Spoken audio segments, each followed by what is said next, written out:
Hello, Jess Too Good here. Today we're taking a look at the LEGO Ninjago Legacy Samurai Mech set with 154 pieces, 3 minifigures, and retails for $15 in the United States. So here is Nia. She has an armor plate, her helmet, this front piece attachment, and also this piece at the top, which is also used for the bucket handle. And if you remove all that armor, underneath she has a Ninjago movie face, what I think is new torso and leg printing that looks fantastic, and some back torso printing as well. So here is Cruncha, and I love the design of the new skeleton head, which has a stud at the top, and it's round like a LEGO minifigure head so that you could fit helmets at the top as well. Very interesting, and this is the cheapest way to get that new head, as it also comes in the Monastery of Spinjitzu. Actually, this particular design comes in the Monastery of Spinjitzu, but it's with a different character.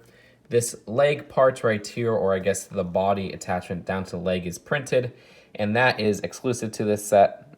Other than that, you have the newer skeleton arms and skeleton legs as well, and the scimitar. Also, this newer shoulder pad piece that I think was introduced in this line, but it might be introduced in Nexonites last year or something, because I'm never up to date with Nexonites.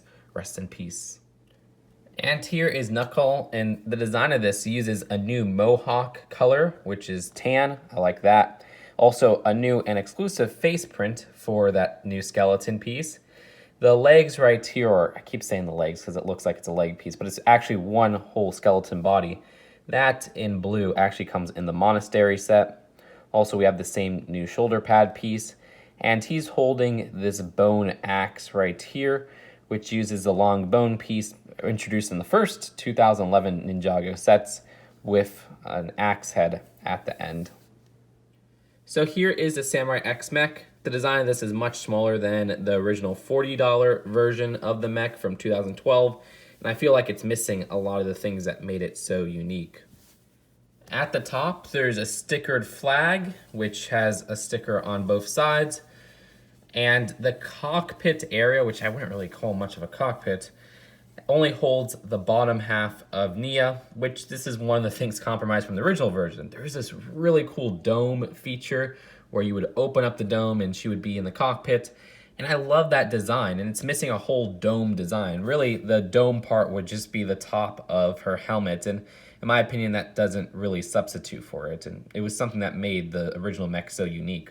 Also, the middle is missing that crown piece from the spinners, which that was another thing that your eyes were drawn to. And instead, we just have this printed circular tile. In this midsection, there's a sticker, and there's similar stickers on the shoulder pads as well. Instead of using the cowcatcher pieces, they just use these modified 1x2 plates, which are okay, but those cowcatchers gave it a more angular look. I know none of those would really fit on this version, so my proposal was to make this a bigger set in general. There's also these stud shooters instead of cannons, which they gave full cannons in the original version, but these, I guess, are worthy substitutes because stud shooters are much more frequent than cannons nowadays inside LEGO sets. And for the cockpit, you could open up and you could remove her just like that, and she fits on those 1x2 just studs.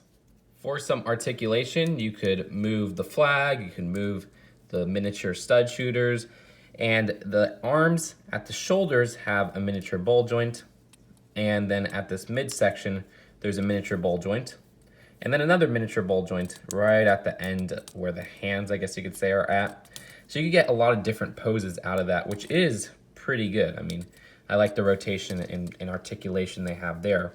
The same goes for this left arm, which has shoulder joint, middle joint, and then a joint at the hand. But the hand design of this one is a little bit different, where it uses this vent piece and then a big sword, which I actually like the sword. I think it's a cute little design, how they use different pieces like the telescope piece and the 2x2 circular jumper. As for this hand, all they have are 2 katanas, which you could use as just something that Nia uses. It's shown on the back of the box, but then if you remove those, this hand at the right looks super weak and bland, but you know, it's not much of a substitute there. The shoulder pads can be moved up and down. These flaps on the side can be moved up and down. And that moves us to the legs, which are pretty simple in design.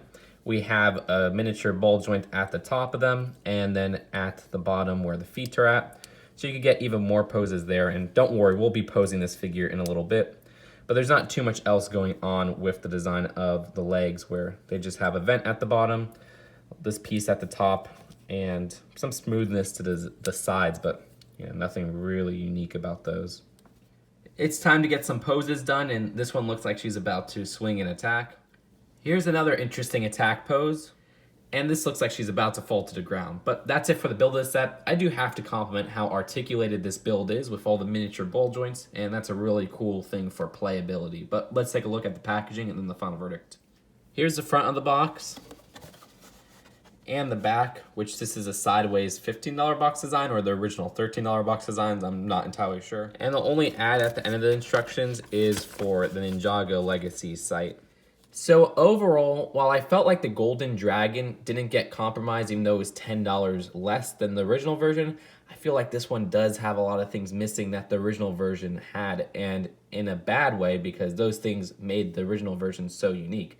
Of course, we're going from a $40 2012 set to a $15 2019 set, so there is going to be some differences, but I missed the whole top design, because that was really my favorite part of the original Samurai X mech, why I wanted it so much, and unfortunately I never was able to get it. They had this cool dome design, and they also had these cool cow catchers, which are like the fronts of trains, at the shoulders, and that made it look really interesting. They even brought that back for the 2015 Possessed version. And all that's missing here, and this looks closer to, say, Jay's Electro Mech, which is a decent 2015 set, but it's not the Samurai X Mech, which is one of the best LEGO Ninjago mechs in general. The top of the vehicle now becomes Nia's helmet as you stick her in the vehicle, and to me, it looked better with the original version and what that whole design and shaping had going on. Again, this is not a bad mech whatsoever, and you actually get some really good minifigures. I like the exclusivity of some of the skeleton pieces, and also the exclusivity of this new Samurai X. And that's very generous of LEGO to include in a $15 set like this, because those new skeleton head pieces are so cool. So as a whole, I'd rate this one a B. Again, they compromise a lot with the build that makes it feel less unique and more like a remake of another set, and fails to capture the uniqueness of the Samurai X mech, but you still get some good minifigures and pieces overall.